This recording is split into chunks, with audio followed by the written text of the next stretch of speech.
మనోజ్, నువ్వు నా బిడ్డవి.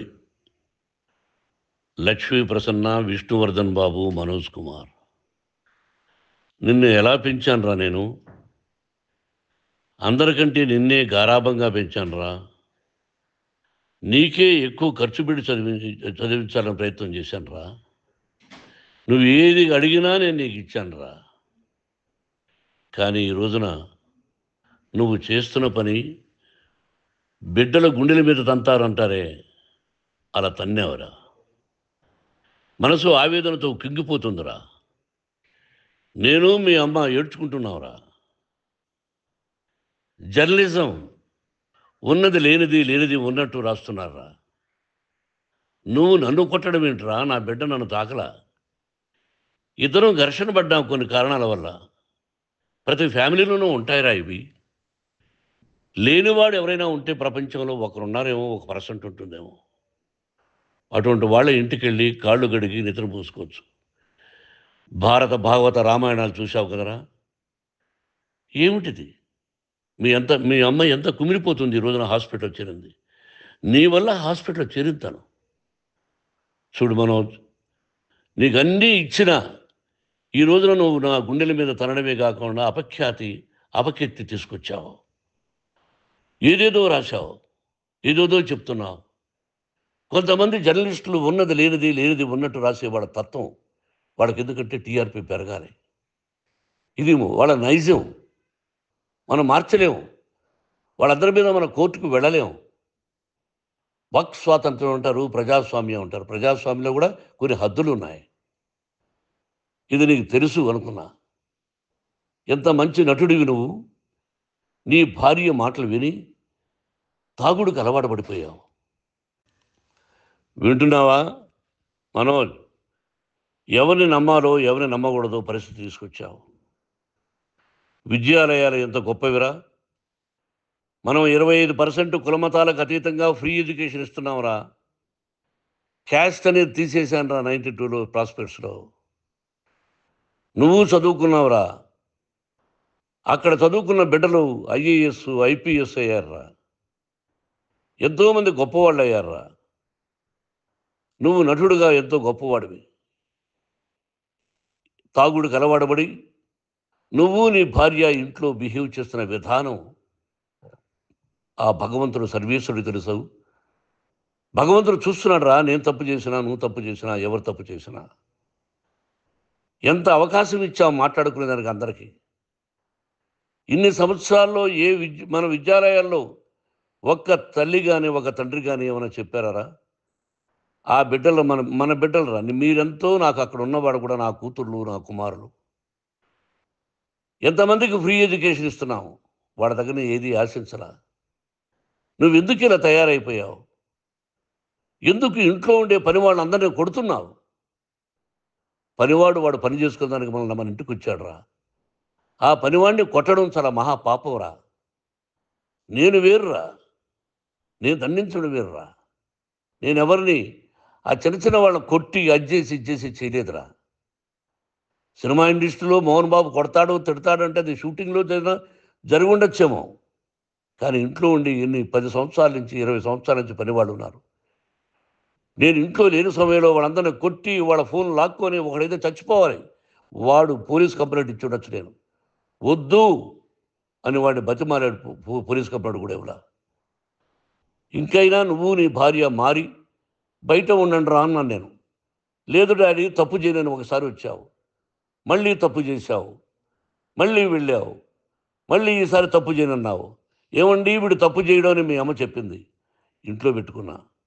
మళ్ళీ నువ్వు చేస్తున్నది, ప్రతిరోజు నువ్వు తాగుతున్న విధానం నీకే తెలుసు. ఇది ప్రజలు నమ్ముతారా లేదా అనవసరం నాకు. నేను నీకు చెప్తున్నా, ఇంతటితో పులి స్టాప్ పెట్టాలి. 3 రోజుల నుంచి రకరకాలుగా రాస్తున్నప్పుడు నా మనసు ఆవేదనతో ఉంది. మళ్ళీ చెప్తున్నా, Mohan Babu university is greater than temples. Greater than temples. బిడ్డలను కాలేజీలో చేర్చుకునే ముందు చెప్తారు, అన్నయ్య ఎంత ఉంది యూనివర్సిటీ రూల్సు, ఇది మా పద్ధతి, మీకు ఇష్టమైతే చేర్చండి.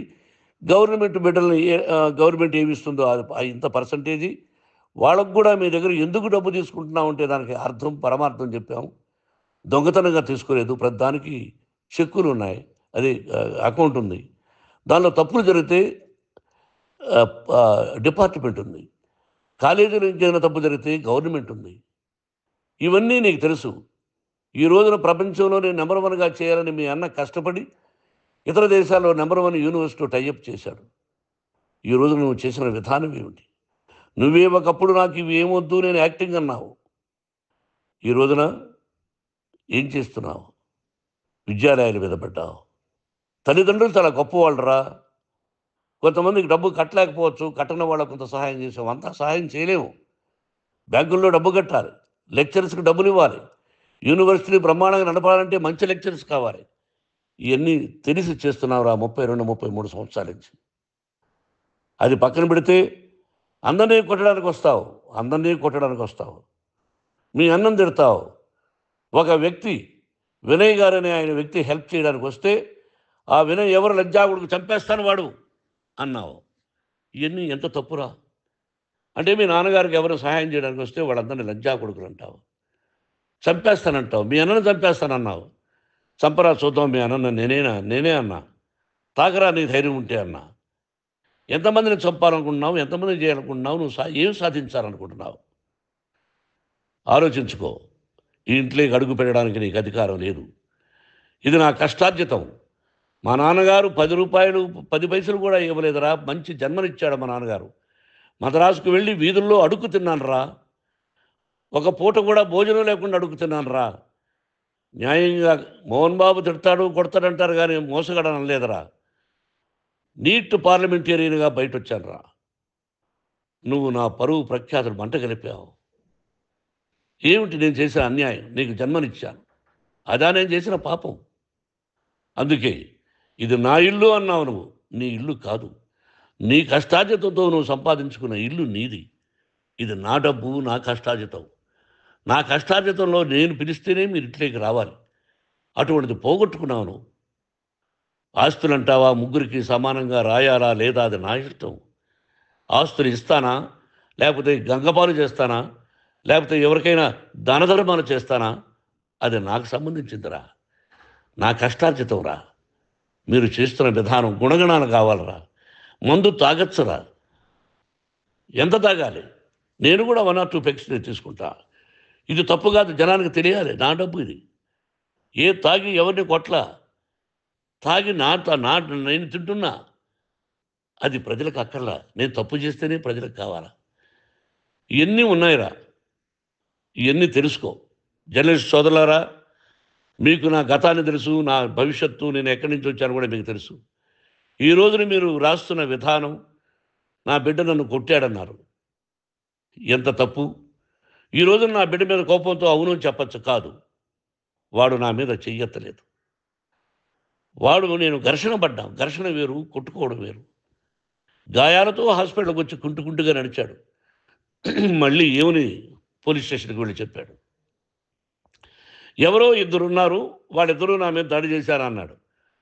నా ఇంట్లో పనిచేస్తున్న వ్యక్తుల గురించి పోలీస్ స్టేషన్కి వెళ్ళి చెప్పవలసిన అవసరం అతనికి లేదు, హక్కు లేదు. పోలీస్ డిపార్ట్మెంట్ కూడా తెలుసుకోవాల్సిన విషయం. నా ఇంట్లో ఉండే వర్కర్స్ మీద నేను కంప్లైంట్ ఇవ్వాలి. నువ్వు పర్మిషన్ లేకుండా నా ఇంట్లోకి నువ్వు చొరబడి ఈ ఇల్లు నాదంటూ ఇంట్లో పనిచేస్తున్న వర్కర్స్ మీద కంప్లైంట్ ఇచ్చావు.